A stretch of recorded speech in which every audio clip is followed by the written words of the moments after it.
کوئی بھی اس طرح نہیں کر رہا, کوئی وہاں کہیں مظاہرے نہیں ہوئے, وہ بھی نہیں کہہ رہے کہ ایمبیسڈر کو واپس بھیجو. تو اس کا پہلے تو کوئی فرق نہیں پڑنا لگا فرانس کو. لیکن میں آپ کو یہ بتاؤں پاکستان کو کیا فرق پڑے گا. سب سے بڑا فرق یہ پڑے گا ہمارے ملک کو کہ بڑی مشکلوں سے ہماری معیشت اٹھ رہی ہے. بڑی دیر کے بعد پاکستان کے اندر انڈسٹری اوپر جا رہی ہے, لارج اسکیل انڈسٹری بڑی دیر کے بعد اٹھ رہی ہے, نوکریاں مل رہی ہیں لوگوں کو.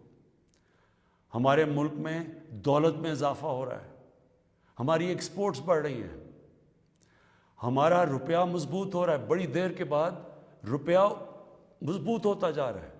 جب روپیہ اوپر جاتا ہے تو مثلا پیٹرول اور ڈیزل سستا کیا ہے, باہر کی جو چیزیں ہم منگواتے ہیں وہ سستی ہونی شروع ہو گئی ہیں. جب ہم فرانس کے ایمبیسڈر کو واپس بھیج کے تعلقات توڑیں گے ان سے, اس کا مطلب کہ یورپین یونین سے ہم تعلقات توڑیں گے. اس کا مطلب کیا کہ جو ہماری آدھی ٹیکسٹائل کی ایکسپورٹس ہیں وہ یورپین یونین میں جاتی ہیں, تو اس کا مطلب آدھی ہماری ٹیکسٹائل ایکسپورٹس وہیں ختم ہو گئی.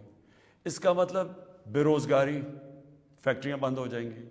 اور اس کے آگے کیونکہ آدھی ہماری مین ایکسپورٹ ٹیکسٹائل ہے, جب ٹیکسٹائل آدھی رہ جائے گی ایکسپورٹ, ہمارے روپے کے اوپر پریشر پڑے گا, روپیہ گرے گا, مہنگائی بڑھے گی, غربت بڑھے گی.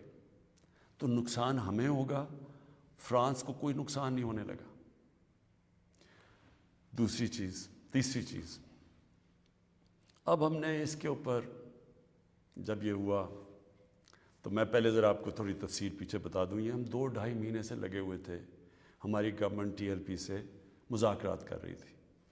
ہم ان کو یہی چیزیں سمجھا رہے تھے کہ اس سے نقصان ہمیں ہونے لگا ہے, ان کو نقصان نہیں ہوگا, ہماری عوام کو نقصان ہوگا. مذاکرات چلتے جا رہے تھے, انہوں نے کہا جی اسمبلی میں رکھو, اور اسمبلی جو فیصلہ کرتی ہے. ہم نے فیصلہ کیا ٹھیک ہے ہم اسمبلی میں یہ رکھتے ہیں. لیکن ہم پھر دیکھنا شروع کیا کہ ان کی موبلائزیشن نیچے ہو رہی ہے, ان کی تیاریاں ہو رہی ہیں اسلام آباد آنے کے لیے. ایک طرف مذاکرات چل رہے ہیں, ایک طرف اسلام آباد آنے کی تیاری ہیں. پھر ابھی مذاکرات چل رہے ہیں اور ہم نے یہ فیصلہ کیا ہوا تھا کہ ہم اسمبلی میں رکھیں گے اس ایشو کو. تو پتہ چلا کہ انہوں نے پہلے اناؤنس کر دیا کہ جی اب تو فرانس کا اگر ایمبیسڈر آپ واپس نہیں بھیجیں گے تو ہم سارے اسلام آباد میں دھرنا دیں گے. تو یہ اس کے بعد یہ ہماری بات چیت ٹوٹی. اس کے بعد پھر یہ اریسٹ ہوئے. اب میں صرف آپ کو بتانا چاہتا ہوں کہ اس سے اب تک ہوا کیا ہے ہمارے ملک میں. ذرا دیکھ لیں کہ ہم نے اپنے آپ کو کتنا نقصان پہنچایا. اب تک 40 پولیس کی گاڑیوں کو جلا دیا گیا, لوگوں کی پرائیویٹ پراپرٹی کے اوپر کئی لاکھوں کروڑوں روپے کا نقصان ہوا ہے. 4 پولیس والے شہید ہوئے ہیں, 800 سے زیادہ پولیس والے زخمی ہوئے ہیں. پہلے دن جب شروع ہوا تو تقریباً 100 سڑکیں بلاک کر دی. اس سے جو عوام کو نقصان ہوا, اس سے کئی جو آکسیجن کے سلنڈرز نہیں جا رہے تھے, بیچارے جو کرونا کے مریض ہیں, ان میں اموات ہوئی.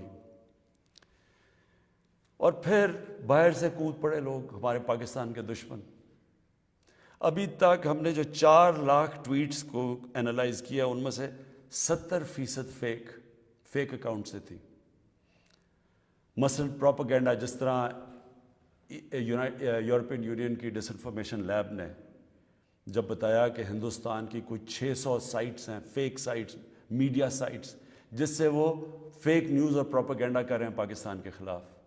تو یہاں بھی ہمیں پتہ چلا کہ 380 ہندوستان کے انڈیا کے گروپ تھے جو کہ واٹس ایپ سے فیک نیوز چلا رہے تھے کہ سول وار ہو گئی پاکستان میں.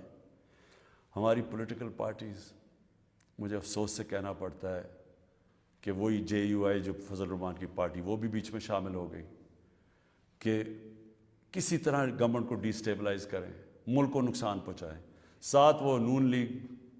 اب ان سے میں پوچھتا ہوں کہ جب یہ سلمان رشدی نے کتاب لکھی تھی تو نواز شریف تو پہلی دفعہ پرائم منسٹر بنے تھے, کتنی انہوں نے سٹیٹمنٹس دی تھی, کتنی دفعہ انہوں نے کسی فورم میں کہا تھا کہ اس نے بڑا غلط کام کیا، مسلمانوں کے دلوں کو تکلیف پہنچائی ہے؟ کتنی دفعہ کسی بھی مسلمان ہیڈ آف اسٹیٹ نے کسی انٹرنیشنل فورم پہ اس پہ بات کی تھی؟ تو آج ان کے ساتھ مل گئے ہیں صرف انتشار پھیلانے کے لیے۔ دیکھیں، اب یہ میں نے آپ کو بتایا کہ ایک اپروچ ہے کہ اپنے ملک میں مظاہرے کرو، اپنے ملک کو نقصان کرو، کوئی فرق نہیں پڑتا فرانس کو، اچھا ایمبیسڈر واپس بھیج دو، کوئی فرق نہیں پڑتا۔ اب یہ سنیں کہ میری اپروچ کیا ہے۔ مقصد تو ہمارا ایک ہی ہے۔ ہم کیا چاہتے ہیں کہ ہم یہ چاہتے ہیں کہ یہ جو ہر تھوڑے سالوں کے بعد ہمارے دلوں کو تکلیف پہنچائی جاتی ہے، اس کی دوسری اپروچ کیا ہے، یہ اب سنیں میری اپروچ کیا ہے۔ دیکھیں، میں پھر سے آپ کو بتاتا ہوں، مغرب کو میں سب سے بہتر سمجھتا ہوں، میری بڑی زندگی گزری ہے وہاں، میں ان کی سوچ کو جانتا ہوں۔ دیکھیں، سب سے پہلے جو کوشش کرنی چاہیے، جو ہم نے کی ہے، اور میں ابھی بتاتا ہوں ہم نے کیا کیا کوشش کی ہے۔ اچھا، میں یہ ذرا پہلے بتا دوں، سب سے پہلے جون 2019 میں 14ویں جو سمٹ تھی OIC کی، وہ پہلی دفعہ جا کے میں نے اسلاموفوبیا کی بھی بات کی، اور میں نے یہ بات کیا کہ جو مغرب کے اندر ہمارے پیارے نبی کی بے حرمتی کی جاتی ہے، کہ ہم سب مسلمان ملکوں کو مل کے ہم ایک پلان کرنا چاہیے، کہ اکٹھا اپروچ کرنا چاہیے، کہ ان کو سمجھانا چاہیے مغرب کو۔ دوسرا، میں نے پھر جب سپٹمبر 2019 میں یونائٹڈ نیشنز کی جنرل اسمبلی میں گیا، ادھر میں نے یہ اٹھایا، دونوں چیزیں، اسلاموفوبیا کی بھی بات کی۔ اسلاموفوبیا کا کیا مطلب ہے؟ اسلام کے خلاف نفرت، اور اس نفرت کے اندر ایک یہ ہے کہ وہ ہمارے نبی صلی اللہ علیہ وسلم کی شان میں گستاخی کرتے ہیں، تو یہ ایک ہی چیز اکٹھے کرتے ہیں یہ۔ تو ادھر میں نے بات کی یونائٹڈ نیشنز میں۔ پھر اگلے سال جو 2020 میں یونائٹڈ نیشنز کی جنرل اسمبلی ہوئی، پھر میں نے اسلاموفوبیا کی بات کی، اور میں نے کہا کہ یہ کس طرح 1.25 ارب لوگوں کو تکلیف پہنچائی جاتی ہے۔ پھر یونائٹڈ نیشنز کی ہیومن رائٹس باڈیز کے اندر اور کمیشن میں میری گورنمنٹ نے مسلسل اسلاموفوبیا کی بات کی۔ پھر میں نے فیس بک کا جو CEO ہے مارک زکربرگ، میں نے اس کو خط لکھا کہ کیسے فیس بک کو استعمال نہیں کرنا چاہیے اسلاموفوبیا کے لیے۔ اور پھر جب یہ فرانس میں ہوا، اور جس کے اوپر یہ TLP کہہ رہی ہے کہ فرانس کے ایمبیسڈر کو واپس بھیجیں، میں نے سارے مسلمان ہیڈز آف اسٹیٹس کو خط لکھا، اور میں نے ان کو کہا کہ ہمیں جوائنٹ ایکشن لینا چاہیے اس کے اوپر۔ اور اب میں آپ کو سمجھانا چاہتا ہوں میری اسٹریٹجی کیا ہے۔ اسٹریٹجی یہ ہے کہ ہم سارے مسلمان ملک کے جو ہیڈز ہیں، ہم مل کے مغرب کے فورمز میں، یورپین یونین میں، یونائٹڈ نیشنز میں، ہم ان کو یہ بتائیں کہ کیوں ہمیں تکلیف ہوتی ہے جب یہ آزادی رائے، فریڈم آف سپیچ کے نام پہ یہ جب نبی صلی اللہ علیہ وسلم کی شان میں گستاخی کرتے ہیں، کیونکہ ان کو اس چیز کی سمجھ نہیں ہے۔ مغرب کے اندر ان کے جو پیغمبر ہیں، ان کو اس طرح نہیں، ان کا پیار اور عشق جس طرح ہمارا ہے، ہمارے نبی سے ہے، ان کو اس طرح کا نہ، ان کی اس طرح کی عزت کرتے ہیں، اور وہاں بلکہ وہ دین کو ان کے اتنے قریب نہیں ہے جس طرح ہم اپنے دین کے قریب رہتے ہیں۔ اس لیے ہمیں ان کو سمجھانا پڑے گا، اور سمجھائیں گے جب ہم مل کے اکٹھے کلیکٹیولی مسلمان دنیا کے ہیڈز آف اسٹیٹس جب ہم بات کریں گے، جو میں یہ ہر جگہ جن فورمز پہ کہتا گیا ہوں، تب اس کا اثر ہوگا۔ دنیا میں تھوڑے سے یہودی ہیں، لیکن وہ سارے یہودیوں نے اکٹھے ہو کے دنیا کو، مغربی دنیا کو بتایا ہے کہ جو ہولوکاسٹ تھا، جدھر یہودیوں کی قتل عام ہوئی تھی، انہوں نے کہا کہ اس کے خلاف کوئی منفی بات نہ کی جائے کہیں بھی، کسی میڈیا پہ۔ آج کہیں بھی، آج مغربی میڈیا کسی ملک میں ہولوکاسٹ کے خلاف کوئی بات نہیں کر سکتا۔ 4 یورپین ملک ایسے ہیں جدھر جیل میں ڈال دیتے ہیں اگر آپ ہولوکاسٹ کے خلاف کوئی منفی بات کریں۔ تو کیا ہم یہ نہیں ان کو باور کروا سکتے کہ ہمیں کتنی تکلیف پہنچتی ہے؟ اور یہ صرف، اور یہ ہم تب کریں گے جب ہم کلیکٹیولی مل کے کریں۔ اور میں آپ کو یقین دلاتا ہوں، کیونکہ میں مغرب کو سمجھتا ہوں، ان کو سمجھ ہی نہیں ہے اس چیز کی۔ جب ہم پروٹیسٹ کرتے ہیں، جب ہم مظاہرے ہوتے ہیں، وہ سمجھتے ہیں مسلمان آزادی رائے کے خلاف ہے، اور وہ پھر بجائے اس کو سمجھنے کے وہ پھر اور کوئی جان کے شرارت کرتے ہیں ہمیں تکلیف دینے کی۔ اس لیے پہلا تو یہ چیز ہے۔ اور دوسرا میں جو کہنا چاہتا ہوں وہ یہ، دوسرا طریقہ کیا ہے کہ جب ایک 50 مسلمان ملک مل کے یہ کہیں گے کہ اگر کسی ملک میں سے اس طرح کیا گیا تو ہم سارے مل کے ان کا ٹریڈ بوائیکاٹ کریں گے، ان کی ہم چیزیں نہیں خریدیں گے، اس کا اثر ہوگا۔ اس طرح ہم اپنا جو ہم مقصد ہے اس پہ پہنچ سکتے ہیں۔ میں نے آپ کو 2 مقصد بتائے، ایک یہ TLP کا مقصد ہے، ہم ساری زندگی بھی لگے رہیں، ہم اپنے ملک کو نقصان پہنچاتے رہیں گے، کبھی کوئی فرق نہیں پڑنے لگا ان کو۔ جو میں کیمپین کر رہا ہوں، میں آپ کو یقین دلاتا ہوں کہ یہی طریقہ ہے کہ انشاءاللہ ایک دن ان کو سمجھ آ جائے گی، اور وہ دن دور نہیں ہے۔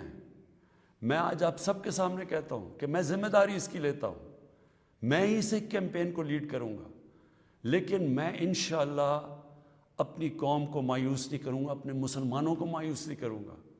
ہم انشاءاللہ ان کو یہ ایک دن سمجھا دیں گے کہ جس طرح اگر وہ یہودیوں کے لیے سینسٹیو ہیں، ان کو تکلیف نہیں دینا چاہتے، تو ہم تو سوار مسلمان ہیں، ہمارے بھی دل ہیں، ہمیں بھی تکلیف ہوتی ہے، اور جیسے ان کو اس چیز کی سمجھ آ گئی، یہ ہم اپنا مقصد پہ پہنچ جائیں گے۔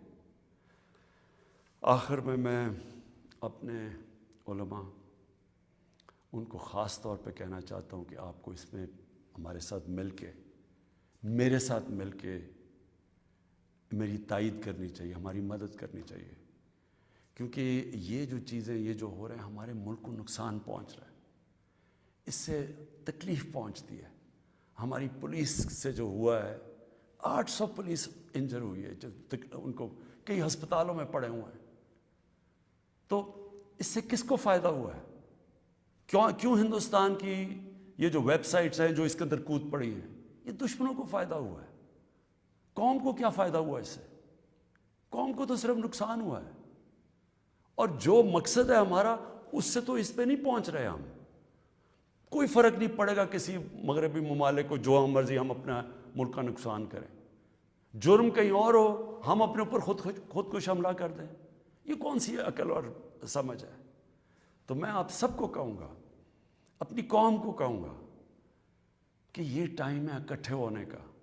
ہمارا ملک بڑی مشکلوں سے اس طرف نکل رہا ہے کہ ہم اب اوپر آنے والے ہیں، ہماری معیشت اٹھ رہی ہے، لوگوں کو روزگار مل رہا ہے، ہمارا روپیہ مضبوط ہو رہا ہے، ہمارا ملک کا ڈائریکشن ٹھیک ہے۔ تو یہ ٹائم اپنے ملک کو نقصان پہنچانے کے لیے نہیں ہے، یہ صرف ہمارے ملک کے دشمن ہمیں نقصان پہنچائیں گے۔ ہم سب کو اب اکٹھے ہو کے اللہ کا شکر ادا کرنا چاہیے کہ ہم یہ 2 سال بڑے مشکل وقت سے گزرے ہیں، حالانکہ ہمارے پاس اس وقت کرونا کا ایک تیسرا ویو آیا ہوا ہے، اس کے اوپر ہمیں سب کو مل کے SOPs پہ چلنا چاہیے، اللہ سے دعا کرنی چاہیے کہ ہمیں اس مشکل سے بھی نکال دے، اور پھر اس کا شکر ادا کرنا چاہیے کہ یہ ہم 2 سال کے بعد ایک قوم، ہماری معیشت اٹھ رہی ہے، تو ہم اس کو نقصان نہ پہنچائیں۔ پاکستان پائندہ باد۔